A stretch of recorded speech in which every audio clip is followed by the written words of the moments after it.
सबसे पहले मैं एक बात जरूर करूंगा कि जज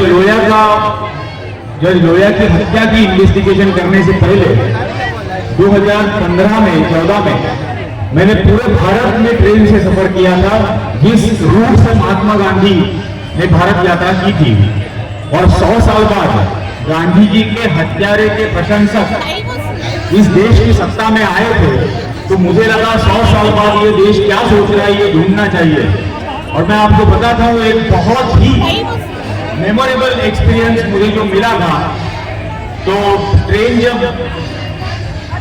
वाराणसी से मैं पटना जा रहा था और मुगल सराय स्टेशन पे रुकी, तो 10-12 बच्चे कॉलेज जाने वाले वो उस ट्रेन में चढ़ गए।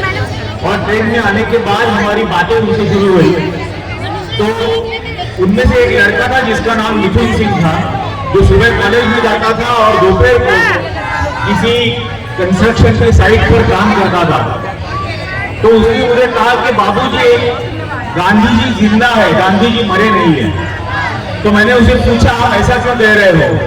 तो उसने कहा कि गांधी जी के हत्यारे के प्रशंसक तो पहले भी थे, आज सत्ता में आए हैं, लेकिन फिर भी इन 70 सालों में इन प्रशंसकों में से किसी की भी हिम्मत नहीं हुई कि अपने बच्चे का नाम नथुराम रखे। और जब तक ये शर्म और हया जिंदा है, तब तक गांधी जिंदा है। और उस दिन मुझे लगा था कि शायद यही उम्मीद है, इसी जनरेशन, इन्हीं बच्चों के साथ काम करने की जरूरत है। और फिर आगे चलता गया। जज लोया की इन्वेस्टिगेशन जब मुझे पता चला कि इस तरह से उनकी मृत्यु हुई है, और उनकी भांजी मुझे मिली थी, और उनके भांजी ने मुझे कहा था कि मेरे मामा की हत्या हुई है। तो उनके पास कोई सबूत नहीं था, सिर्फ उन्हें शक था। और वो फिर पूरा इन्वेस्टिगेशन शुरू हुआ, जो करीब 1.5 साल तक चला था, जिसके दौरान कई बार मेरा पीछा किया गया, मुझे मारने की कोशिश की गई, बहुत कुछ हुआ था उस वक्त। उन 1.5 सालों में नौकरी से भी बाद में मुझे निकाल दिया गया स्टोरी आने के बाद।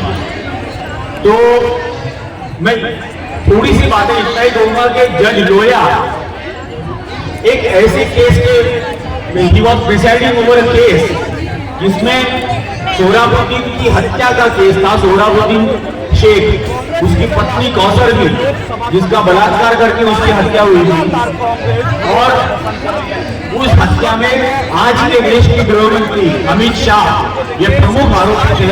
उसी केस में उन्हें 4 महीने की सजा हुई थी, जेल में गए थे, फिर जमानत पर निकले थे। और उसके बाद जज लोया इस केस की सुनवाई कर रहे थे। तो जज लोया को नागपुर बुलाया गया, किसी कलीग की बेटी की शादी है ऐसा कहकर। और नागपुर में आधी रात उनकी मृत्यु हो गई।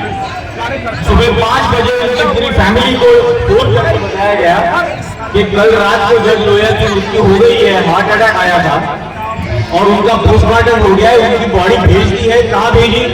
फैमिली थी मुंबई में, और उनकी डेड बॉडी भेजी लातूर में, मुंबई से 450 किलोमीटर दूर जहां उनका जन्म हुआ था, वहां उनकी बॉडी भेजी गई। लेकिन फैमिली के पास कोई सबूत नहीं था, कोई डॉक्यूमेंट्री एविडेंस नहीं था। तो वो जो इन्वेस्टिगेशन चला, और सबसे पहले मुझे जब उनका पोस्टमार्टम रिपोर्ट मिला, तो पोस्टमार्टम रिपोर्ट में ये लिखा है कि उनका मृत्यु का कारण ये उनको हार्ट अटैक आया, कोरोनरी आर्टरी इनसफिशिएंसी। लेकिन उसी पोस्टमार्टम रिपोर्ट में ये भी लिखा गया कि उनका लंग्स कंजेस्टेड है, उनका लीवर कंजेस्टेड है, उनकी किडनी कंजेस्टेड है, और दिमाग के ऊपर एक लेयर होता है ड्यूरा जिसे कहते हैं, तो वो भी कंजेस्टेड है। अब जब उसके बारे में एक्सपर्ट से राय ली गई, तो उन्होंने कहा कि ये सिर्फ पॉइजनिंग के केस में होता है।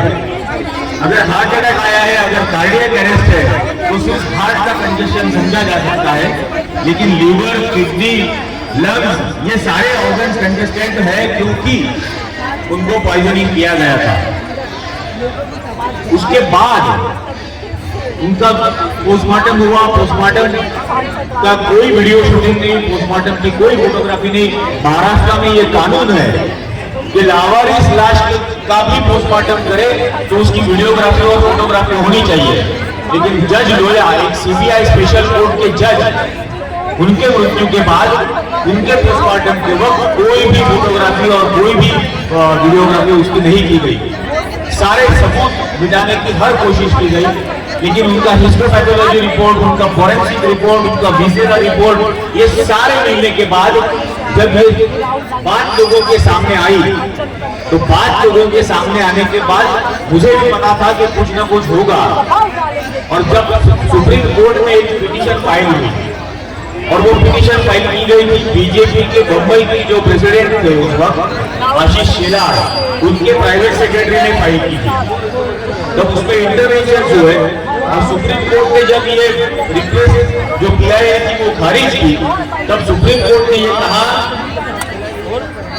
कि लोअर कोर्ट के जजेस ने जो स्टेटमेंट दिया है उसके ऊपर शक नहीं किया जा सकता, उसके बारे में सवाल नहीं किया जा सकता। मुझे समझ में नहीं आता, लोअर कोर्ट के जजेस के जजमेंट के ऊपर अपील होती है, हाईकोर्ट में अपील होती है, सुप्रीम कोर्ट में अपील होती है, लेकिन यहाँ ये कह रहे हैं कि उन जजेस के स्टेटमेंट को, जो एफिडेविट भी नहीं था, उस स्टेटमेंट के ऊपर भी सवाल का पूछा है। तो आप सोच सकते हैं कि जब एक जज की हत्या हो सकती है, अगर जजेस को, अगर जुडिशियरी को इंडिया की इस तरह से अगर डराया जाता है, तब गरीब आदमी कहां से न्याय की उम्मीद रखेगा? उसको उम्मीद रखने की कोई भी गुंजाइश नहीं बचती है जब एक जज ही या जुडिशियरी ही टॉप पे चली जाती है। और आज क्या हो रहा है, हम देख रहे हैं हर एक मामले में किस तरह से जुडिशियरी में इंटरफेरेंस हो रहा है, किस तरह से जुडिशियरी एक सहमी सी पूरे देश में लगती है।